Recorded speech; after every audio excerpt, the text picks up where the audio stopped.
Welcome to the Mighty Process Server podcast, where the stakes are high and the stories are real. Do you have what it takes? On this podcast, you will hear from the process servers on the front line, serving American justice one door at a time. Buckle in and turn it up, because it's time to roll.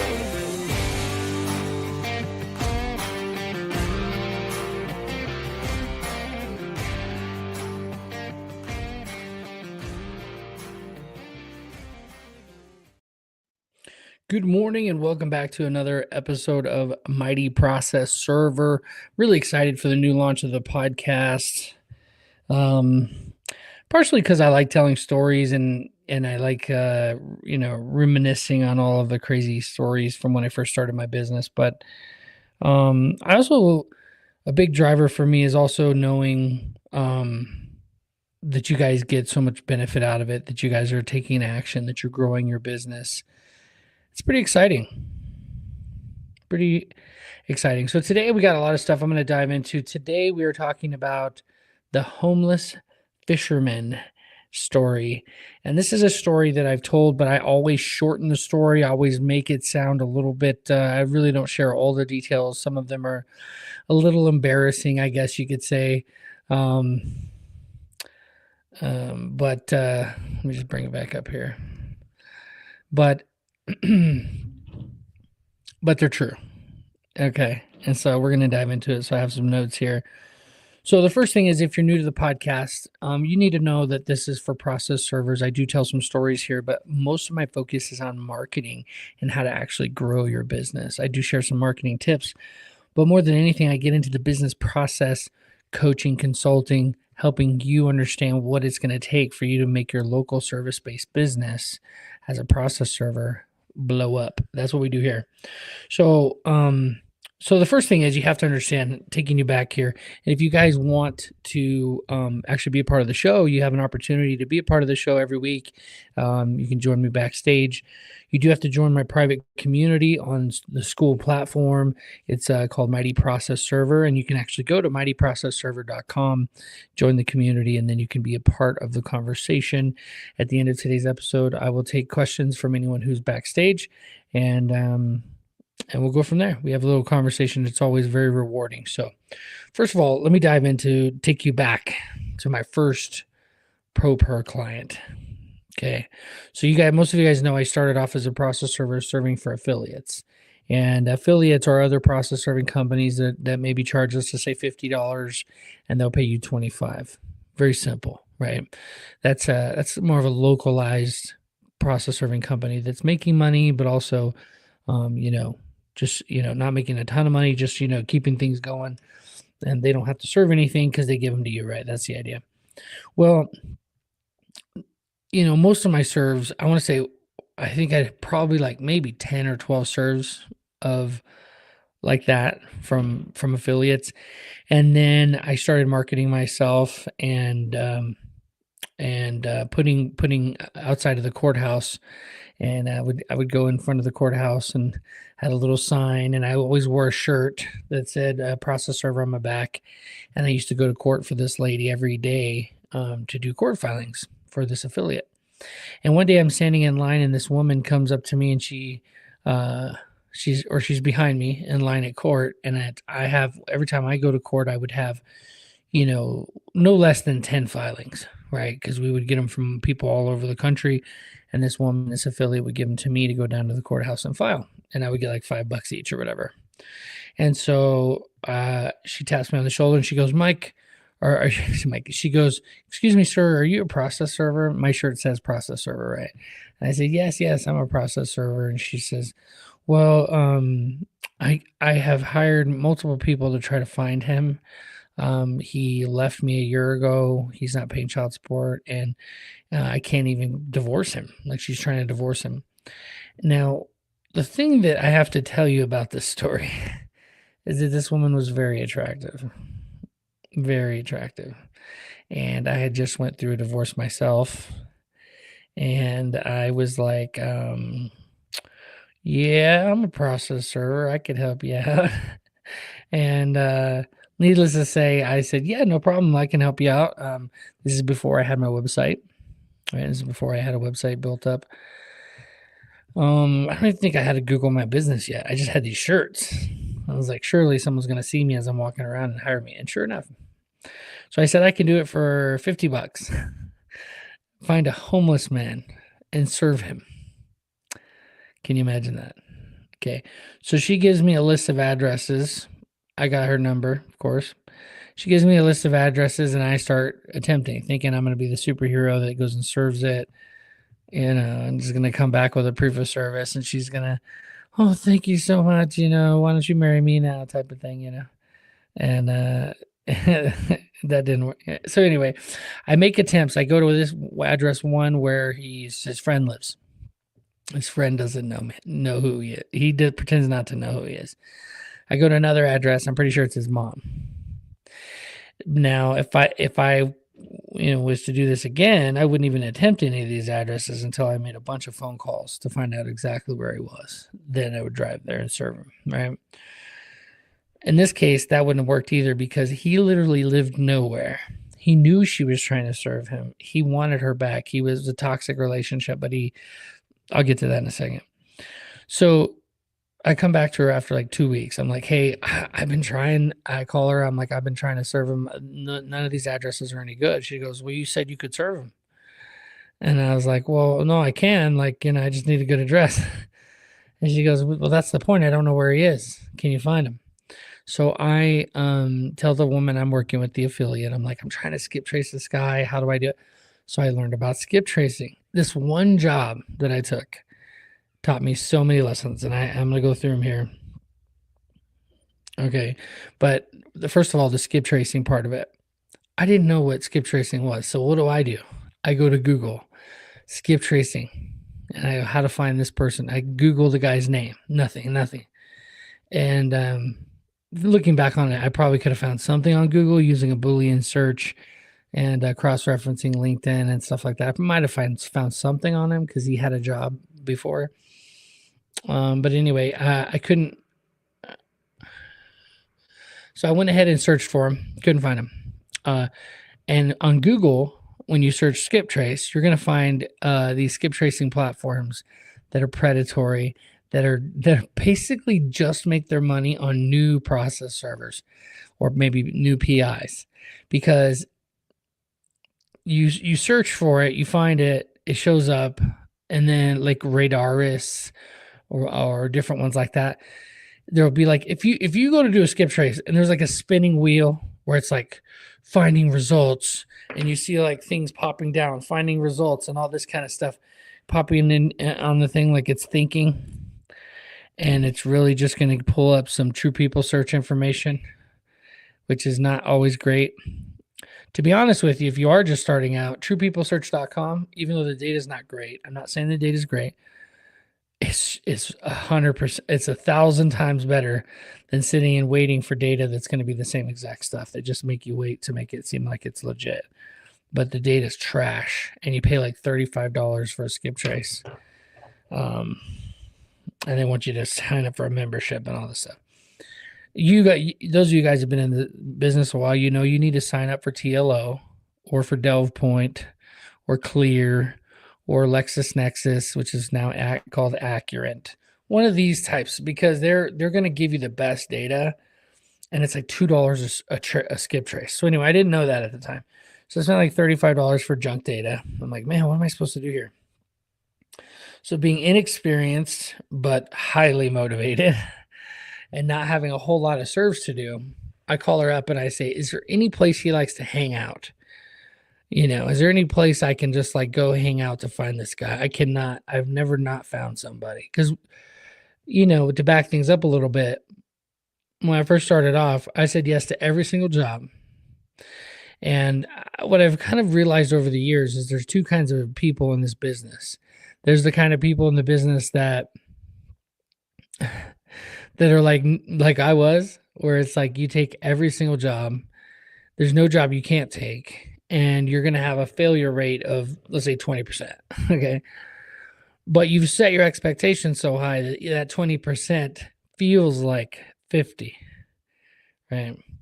Then you get the no nonsense private investigator who's probably in his 60s or 70s, maybe 50s, and he's like, "No, we don't do that. No, sorry, I won't do that." And they say no to most things, and they have like a 95% success rate because they don't mess around with the BS. And that's kind of where I have been in the last few years. I mean, I'm a little different. I'm not a PI anymore, but ways the when you first start off, you say yes to everything, and I still say that's what you should do because that's how you learn. You say yes to all these different jobs, you're going to go through the process and learn. So here's where it gets kind of interesting. So I get to a place where her and I go, she goes, he might be on the river, the Sacramento River near Chico, California. There's a place about 20 minutes north called the Woodson Bridge. And so we drove up there. I said, you got to go with me. I don't know what the guy looks like. You got to go with me. Right. And so we drive up to Woodson Bridge and we're hanging out there. And then we ended up just like waiting around for like an hour. Nothing happened. I don't know what I thought was going to happen. She thought he might hang out there because he's there sometimes. And then I said, okay, well, that didn't work. And we ended up having a great like little lunch. And she ended up bringing like snacks and stuff. And anyway, I'll spare you details on that, but it was a nice lunch. And then the next day she goes, you know what? We should try Shasta, Lake Shasta. So it's a much further north. So we go up to Lake Shasta the next day because she thinks he might be up there fishing. And here I am armed with two different sets of paperwork, one in the car, one on my back pocket, folded up, and just in case. And so I'm out on the lake, and or we go to the lake, and she's like, well, he's probably out on the lake somewhere because it's a huge lake. So I'm like, let's rent a boat. So we rent a boat, and she has her bikini with her and everything. And I didn't know we were swimming or going on the boat, but she did. She brought all of her things. And so I rented a boat because they have boat rentals there and jet skis and all kinds of stuff. We go all around. We have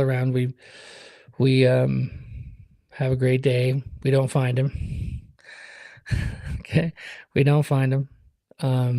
We end up falling asleep on the boat, actually, in this little cove, and ended up waking up the next morning on this boat. We were supposed to return it the same day, and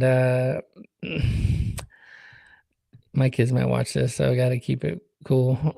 But so then I end up bringing the boat back, turn the boat back in the next day, and I'm just like, how am I supposed to get this guy served? And they had kids together, but he didn't come visit them. He didn't do anything with them. And then I'm in court, and I'm back at the courthouse filing some papers. And I'm standing there, and I hear the guy, let's just call him John Smith. I hear the guy in front of me talking about how he knows his ex is trying to serve him. That's right. John Smith was standing in front of me at the courthouse. And guess what? I didn't have the papers on me. So what I did is I said, she was like, sir, you're going to have to stand aside. You're going to fill it out. She made him stand aside to fill out some papers. I don't know what he was trying to do. So then I'm like, I heard him say his name a couple of times. I knew it was him. And so I was pretty sure it was him. So I walk up to the courthouse, and it's 50 cents a page to get printed out papers.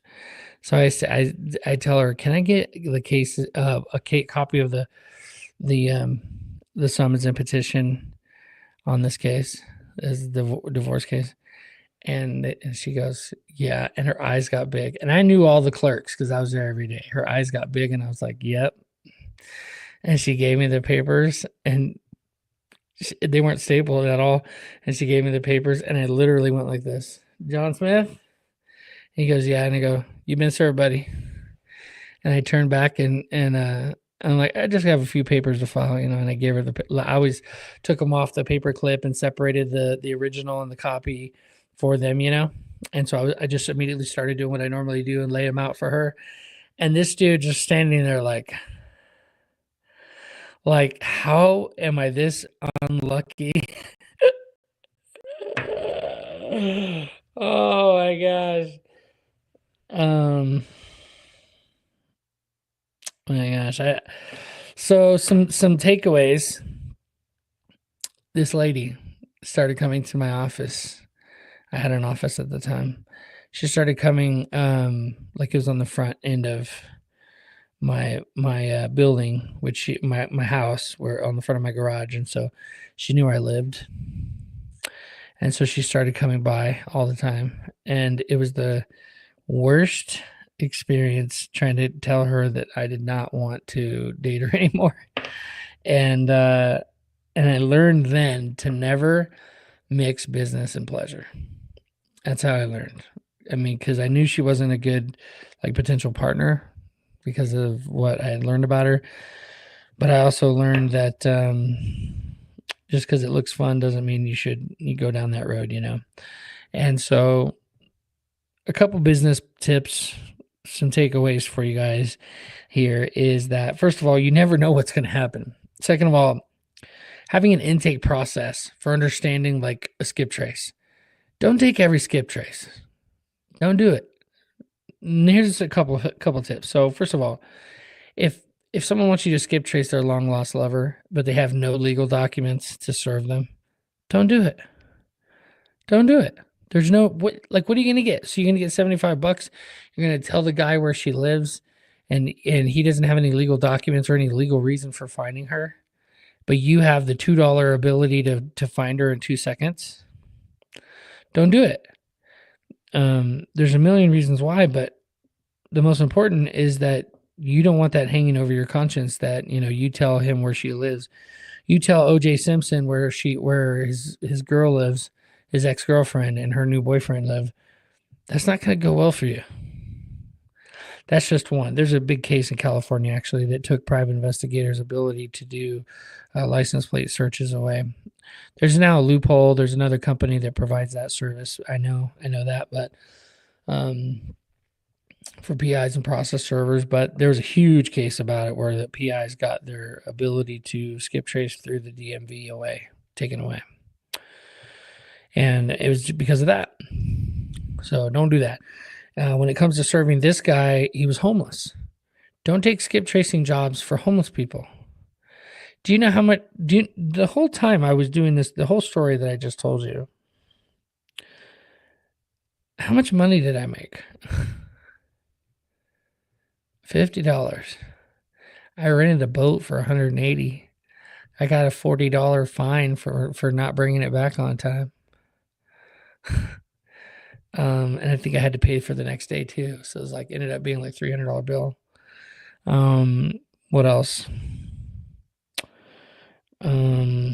Oh yeah, skip tracing process. So having the ability to order online for processing or skip tracing is important because you want to have the ability for them to sign something releasing you from liability, that this is for a legal purpose. And this is why if you do a skip trace before they order online, you should have it set where they still have to upload the documents. They're like, well, what do you mean? Upload your legal documents? Like, you don't have to pay me to serve it, but I need to see the legal documents before I skip trace them for you.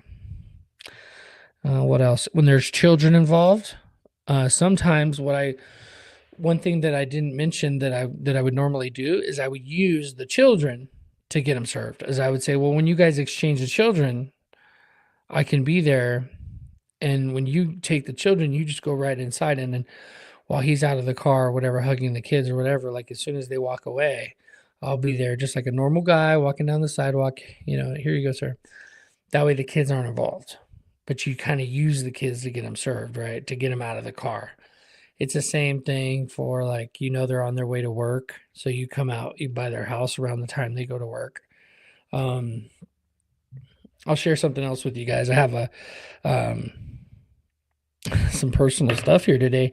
I have my ex-wife trying to serve me papers because she doesn't want she wants to be able to use the courts to control me, and we've been very kosher. Everything's been very good for a long time.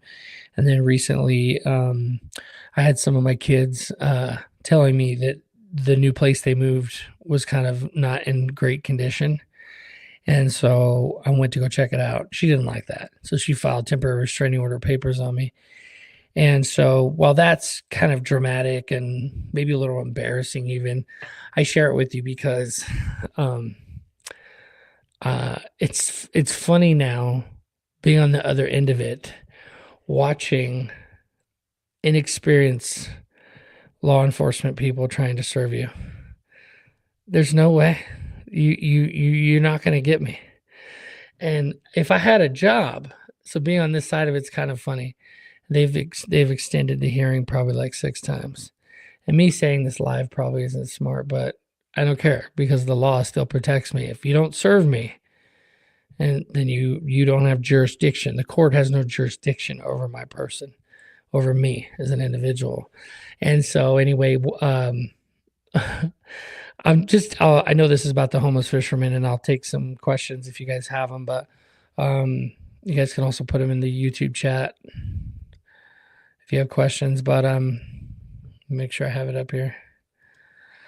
But anyways, watching the officers come by, you know the difference. First of all, they put on there a bunch of guns on this order. I had someone pick up a copy of some of the stuff so I could look at it, and they said that I have all these guns I don't have. I have a lot of guns. I just don't have none of the ones they said that it says that I have.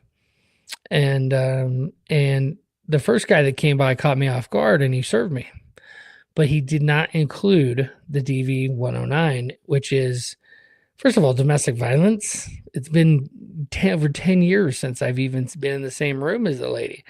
So, but when you file domestic violence in California, you avoid having to pay the fees. You don't have to pay any fees because it's based on domestic violence. So it's a complete manipulation of the court system. But the court still favors the woman always, which is fine, whatever. I understand that's how it works. So the first one comes by, he serves me, all of it's unstable. He doesn't know what to do with it. And so he gives it to me. I look at it right away. I figure out it doesn't have the 109.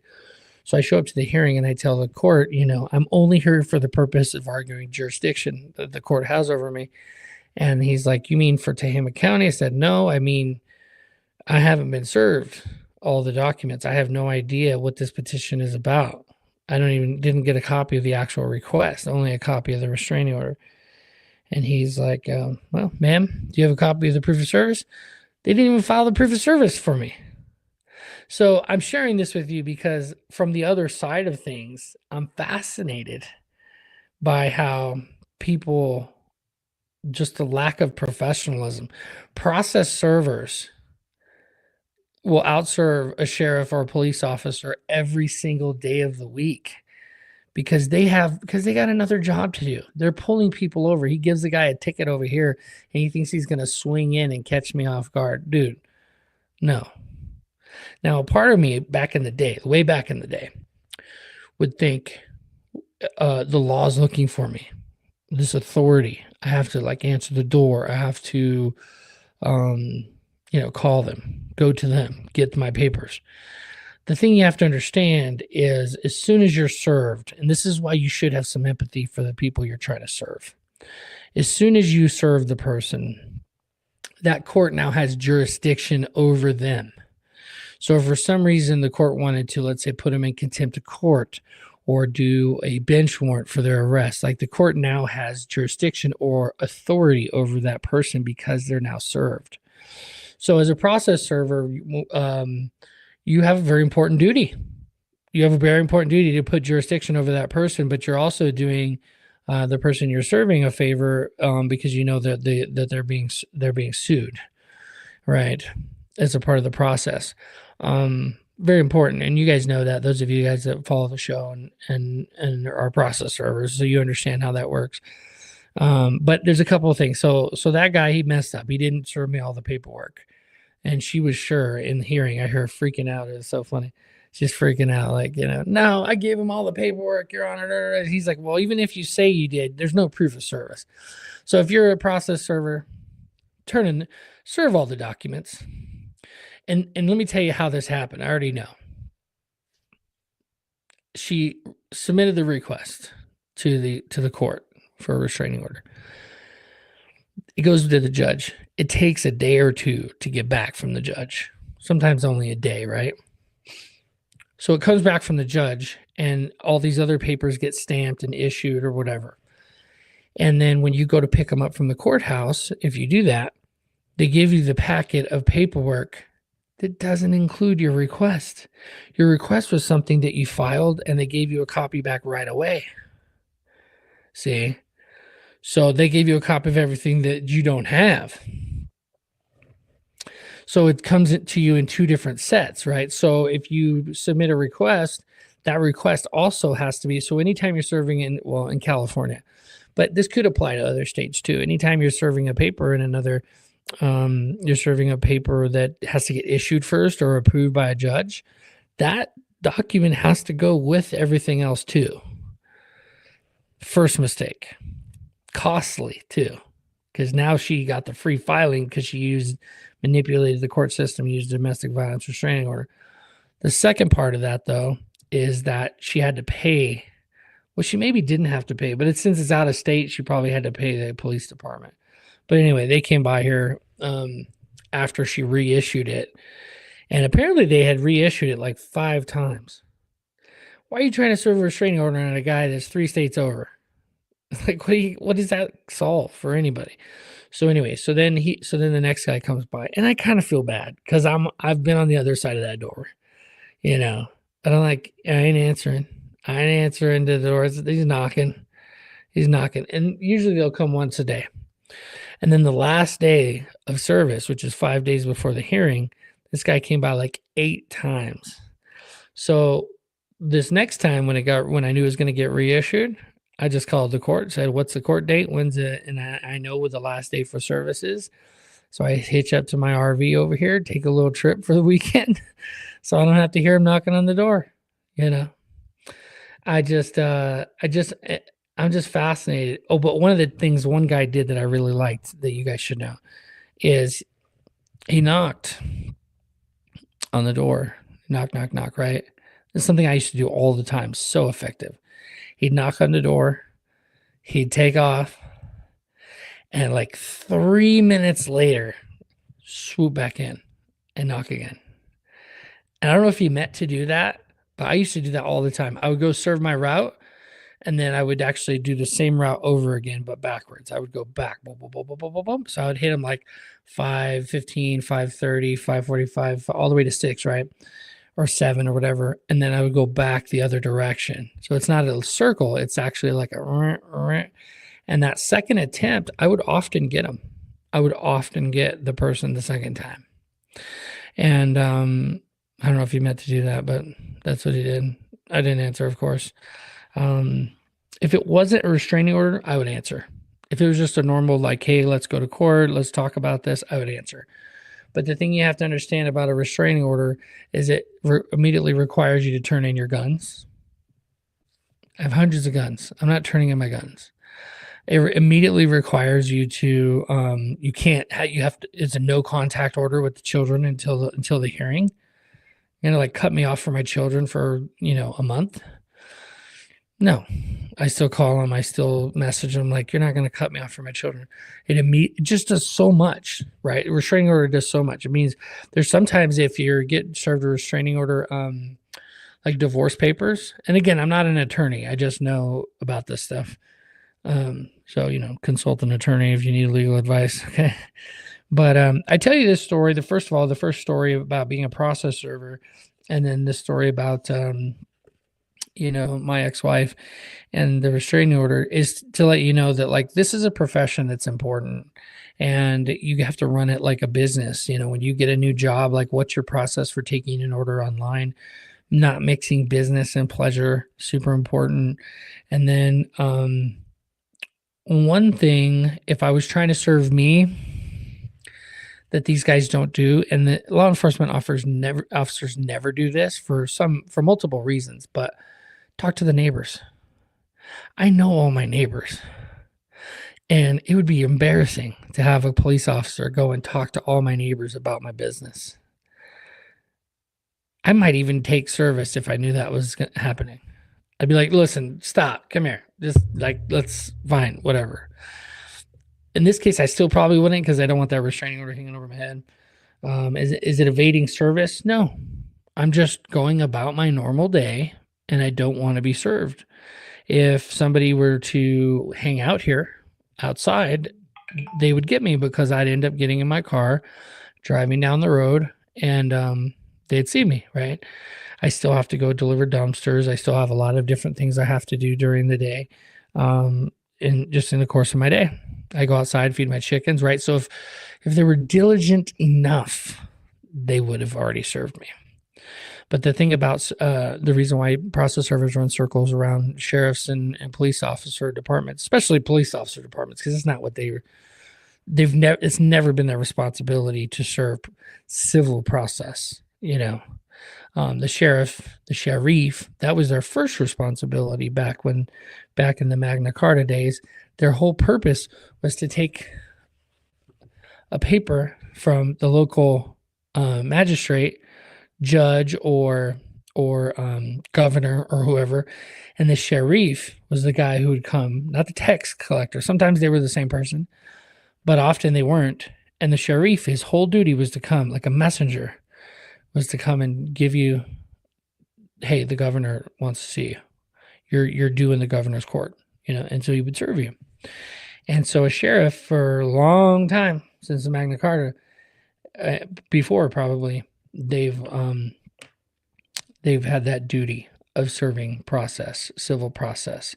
And it's the only reason they still do it today, because nowadays they have a sheriff's department handles law enforcement stuff, civil matters. I mean, they just do everything. They do civil warrants, like they serve actual criminal warrants, or they're kicking down doors, they're serving evictions, kicking people out of their house, you name it.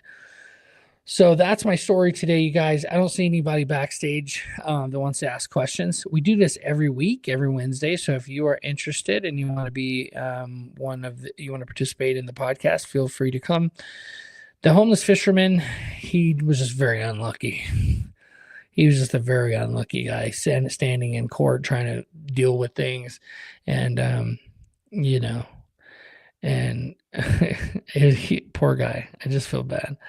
But, that's the way the cookie crumbles. So if you guys are out there, you're listening to this podcast, you're out there serving and you're knocking on doors, I hope you're staying safe. I hope you're considering that it's just a job. You're trying to serve the person. And I know when I first started, I had this idea in my mind that the person I'm trying to serve did something wrong. That's not always the case, and it's not your job to judge. It's not your job to be the judge, jury, and executioner. Literally none of that is your job, right? You're not even the sheriff. You're literally somebody who was hired because you're specialized even more so than the sheriff from back in the day, right? Imagine some guy who used to be a knight, maybe he used to be a cop or a knight, right? And he's just extra specialized, like Commodus, or what's his name? Was it Commodus? He's like one of the main generals for Rome. I forget what his name was. But anyway, you're a specialist as a process server. So be that specialist, be removed from the outcome. You're just knocking on the door. You're swinging back in. You use certain little tactics to help you.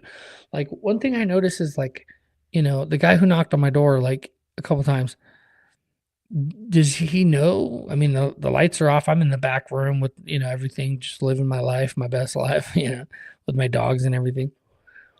There's no cars out front. I park everything in the back. I always wanted to know, is the person inside? If they're inside, I'll come back 3 or 4 more times today. But there are certain things that you can do that we can save for another episode, I guess. But where you can make sure, put a little leaf or a stick in the way of the door, so if the door gets open, that little stick or whatever will get knocked out of the way, and that somebody has come or gone since you've been there. You can get painter's tape and put it in the upper right hand corner of the door, not the part that opens, because they'll notice it, but put it where the door's almost, where the hinge, closer to the hinge. It'll still bust off, but they won't feel it, because that's right when the door's open at its most. And There's more leverage, and so tape comes off easier. And so they won't notice it unless they look up. And then you see if that tape is broken, you know for sure somebody's come or gone. Another one is a pin or something in the way, a penny that they picked up, or a quarter or something they picked up. Different things like that you can do. The trash can is out or in, As soon as my trash can is picked up, I pull it in right away. So, guys, I hope this was helpful today. If you are not already a part of the community, go join the community. It's absolutely free at mightyprocessserver.com. We're building out our nationwide directory on the platform, mightyprocessserver.com. You can actually get I'm calling the early bird crazy special, $27 a month. You can actually get a listing on the directory, and you get to lock in that rate. We're considering that a statewide listing, which later on it'll be $27 a month for one county. And for new people who come in. So and statewide listings will probably be like $500 a month, or something crazy, 100 and 200. When we're ranking in every county of every state in the country, it's going to be a lot more expensive. So go get your listing now, get that early bird special, so that you're locked in. So if you guys have questions, feel free to message me. The best place to reach out is on School, which is our community at mightyprocessserver.com. Just click on free training and it'll take you straight over there. If you're new to the industry and you're just learning about all this, at mightyprocessserver.com, you can click on how to be a process server, and it'll actually walk you through the whole process. We have every state where I've made a video, and I've made content about every single state on how you can get registered. Is there a license requirement in your state? Getting insured, getting started, connecting with affiliates right away, and then marketing your business. All of that is free. So if you're at all interested, go to mightyprocessserver.com, and we'll see you guys on the next episode. Thank you guys so much. Be safe out there. And as always, live mighty.